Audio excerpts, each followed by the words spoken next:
Comportamento aplicado é uma terapia intensiva. Ela não é um método, não é um modelo. Ela possui anos de estudos, práticas, comprovações científicas, por isso é uma ciência. É uma terapia onde a gente trabalha com esquema de reforçamento positivo e negativo, jamais com punições. Não trabalhamos com punição. É uma terapia que ela visa a aquisição de comportamentos adequados, diminuição de comportamentos inadequados, desenvolvimento de habilidades que a pessoa já possui e também aquisição de novas habilidades. Meu primeiro contato com a abordagem foi na faculdade, em meados do 5º para o 6º período, onde eu tive a cadeira de análise experimental do comportamento, a famosa AEC. E ali eu tive o estalo de que realmente eu seguiria com a abordagem comportamental. Eu sempre gostei da análise do comportamento, porém, com a cadeira de AEC, que eu pude a fundo ver que eu iria seguir essa abordagem para a minha vida e que eu iria trabalhar com crianças, porque até então eu tinha em mente que eu iria trabalhar com análise do comportamento, porém no ambiente clínico de psicoterapia. E ali, quando o professor começou a trazer os primeiros exemplos, as primeiras vivências dele, que eu comecei a pensar que sim, iria trabalhar com crianças.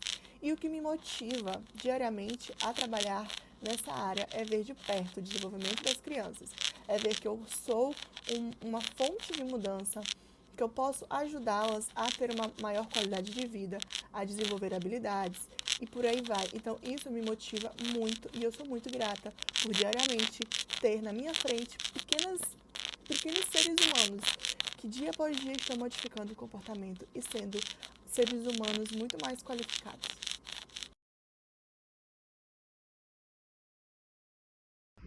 Então, a ABA ficou muito conhecida por conta do seu trabalho com crianças no desenvolvimento atípico, principalmente com crianças com diagnóstico de TEA, por conta de toda a associação de melhora nos comportamentos, aquisições de habilidades e afins.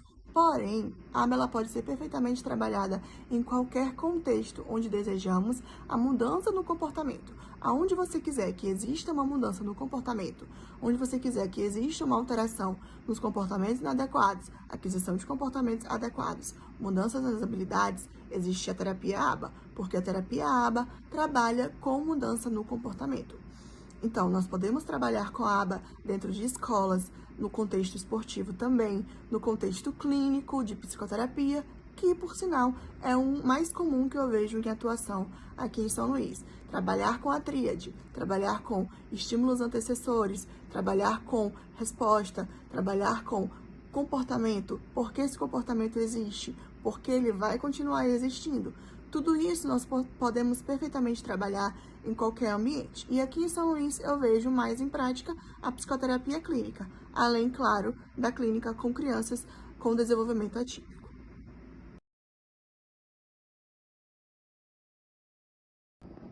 Essa pergunta é muito boa porque são coisas que até hoje eu ouço. Às vezes, diariamente, eu ouço um pouquinho de cada coisa. Já ouvi muito que a terapia ABA robotiza crianças, que trabalhamos com punição, que castigamos as crianças, que praticamos atos que a criança fica com trauma. Ouço também muito que a terapia ABA trabalha apenas no esquema de cadeira e mesa, que é para a criança não levantar e não ter liberdade de fazer absolutamente nada, apenas seguir aquilo que estamos demandando, ou seja, robotizar. Não é assim, gente. Por favor, tirem isso da cabeça de vocês se vocês ainda pensam assim. Ouço muito que vamos transformar a criança em uma espécie de animal domesticado, que só vai fazer aquilo que nós vamos mandar. Já ouvi de muitos pais o questionamento de se por acaso os filhos deles vão ficar respondendo somente a nós terapeutas, se não vão responder a eles porque eles não são como nós. E não é bem assim, nós trabalhamos para generalizar comportamentos. Tudo aquilo que aquela criança aprende comigo, eu quero que ela desenvolva com outras pessoas em outros ambientes da vida dela também. Então, não robotizamos, não promovemos castigos, não trabalhamos com punições. A minha área de atuação é como AT em ABA. Eu trabalho com crianças que possuem desenvolvimento atípico, crianças com TEA, crianças com TDAH, TOD, crianças que possuem paralisia cerebral e por aí vai. Então, são crianças que nós desejamos a mudança no comportamento, porque desejamos que elas adquiram habilidades e possuam futuramente um desenvolvimento pleno em sociedade, que possuam habilidades que irão ajudá-las e auxiliá-las no dia a dia mais adequado. Toda a nossa prática, ela gira em torno da tríade SD-RC, estímulo discriminativo, resposta e comportamento. Então, nós buscamos ver por que aquele comportamento existe, né? O que ocorreu para aquele comportamento existir e o que está ocorrendo para que ele seja mantido ou não. O que vai ocorrer para ele existir futuramente ou o que vai ocorrer para ele nem pensar em existir futuramente.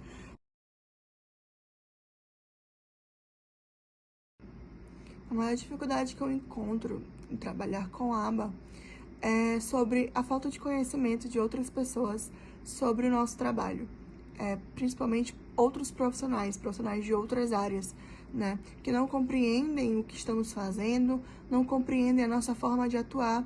E tudo bem não compreender, porém, discriminar uma terapia, discriminar uma abordagem por conta do seu conhecimento vago em cima daquilo, é muito diferente, né? Então, até hoje, eu encontro essa dificuldade porque eu acabo esbarrando com profissionais que desconhecem da nossa abordagem, desconhecem da nossa forma de trabalhar e acabam indo de confronto com a nossa atuação, sem ao menos tentar entender o que está acontecendo ou por que está acontecendo. Então, diariamente é um exercício de conversação com profissionais de outras áreas para fazê-los entender o que está ocorrendo, por que trabalhamos com reforço, por que trabalhamos com reforço negativo, como fazemos esse esquema de reforçamento, o que é extinção e por aí vai.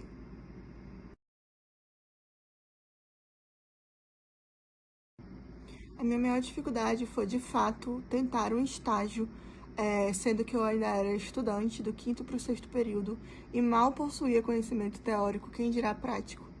Então, eu lembro que era muito angustiante a vontade de querer estudar sobre o assunto, de querer ampliar meu conhecimento sobre o assunto e não conseguir, porque todos os locais que eu via que estavam precisando de ATER em aba queriam já pessoas formadas, com experiência vasta e até mesmo com especializações.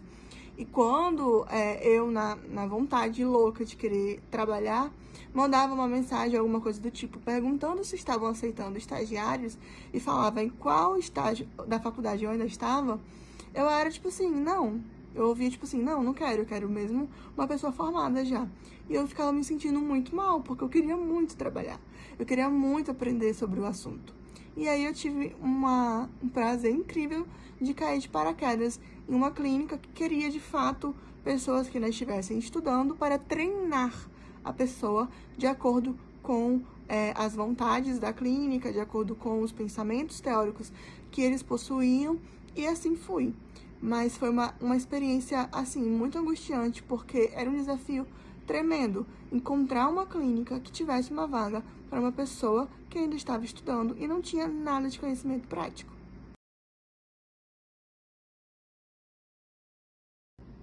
Ainda na faculdade, eu lembro que eu pesquisava bastante artigos, estudos mesmo que não fossem de pessoas conhecidas, mas artigos de pessoas de faculdade ou grupos de estudo, e eu buscava sempre estar lendo sobre as mudanças na aba, sobre as teorias que eram antigas ou as teorias que já eram mais novas, e como elas sempre batiam uma na outra em comunicação.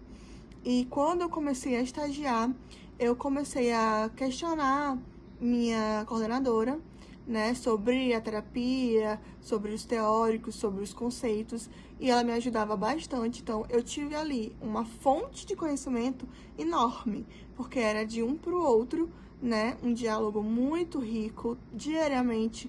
Todas as supervisões de casos eu conseguia extrair muita coisa das minhas supervisoras, da minha coordenadora, então era incrível.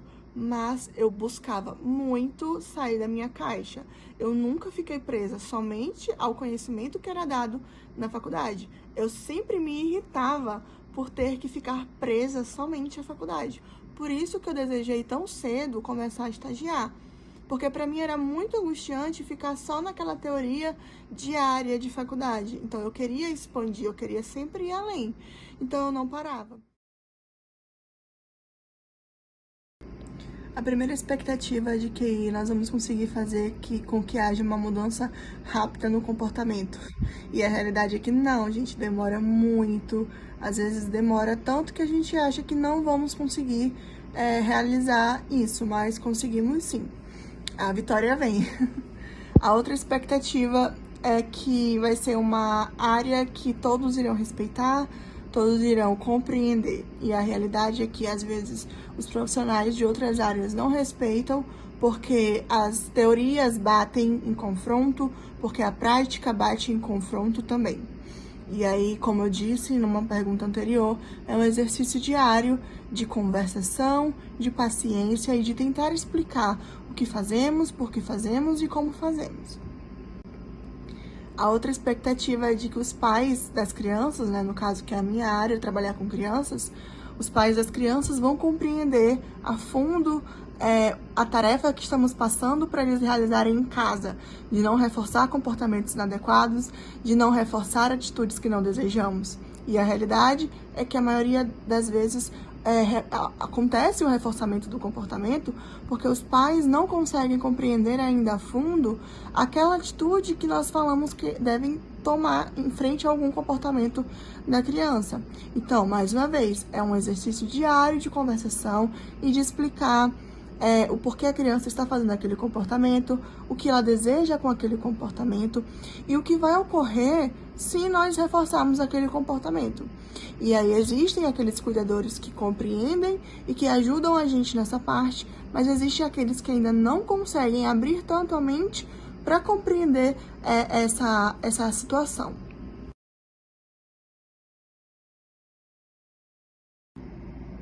E a todos vocês que estão pensando em seguir com a aba no seu futuro profissional, eu só digo que continuem. Continuem porque vocês não vão se arrepender. É uma área linda, é perfeito ver de perto a evolução das pessoas. No meu caso, é lindo demais ver de perto como as crianças conseguem evoluir, como elas conseguem ter uma autonomia diária, como cada dia é um novo aprendizado para elas e para a gente também. E eu digo que estudem muito, porque essa área ela exige muito estudo. Nós não devemos ficar parados, porque diariamente existem coisas novas a aprender, existem desafios novos a passar por cima, existem situações novas que vão exigir da gente um conhecimento diferente. Então, estudem, não fiquem parados, busquem cursos de extensões, cursos livres, cursos profissionalizantes, busquem conhecimento, porque o conhecimento, gente, nessa área, meu Deus do céu, ajuda muito. Não há nada de mais perfeito do que alguém vir perguntar para você e você conseguir responder de cabo a rabo qual é a sua abordagem, o que você faz na sua abordagem, como você trabalha com a criança, como a sua abordagem ajuda na modificação de um comportamento, como você consegue auxiliar no desenvolvimento de uma habilidade, como você consegue comportamento, como você consegue auxiliar no desenvolvimento de uma habilidade, como você consegue fazer com que aquele comportamento inadequado vá sendo extinto aos poucos e vá dando lugar a um comportamento lindo e adequado e socialmente aceito. Então, continuem, vão fundo e se vocês precisarem, eu estou por aqui porque eu gosto muito de ajudar vocês que gostam da área que eu estou. E porque, gente, meu Deus, eu tô aqui pra isso, sabe? Eu tô aqui pra isso, porque eu sou muito grata por quem me ajudou e por quem me fez estar hoje aqui. Então, eu só quero poder ajudar outras pessoas a se sentirem da mesma forma que eu sinto. Grata e maravilhada com a abordagem, com a minha ciência do coração. Obrigada, gente.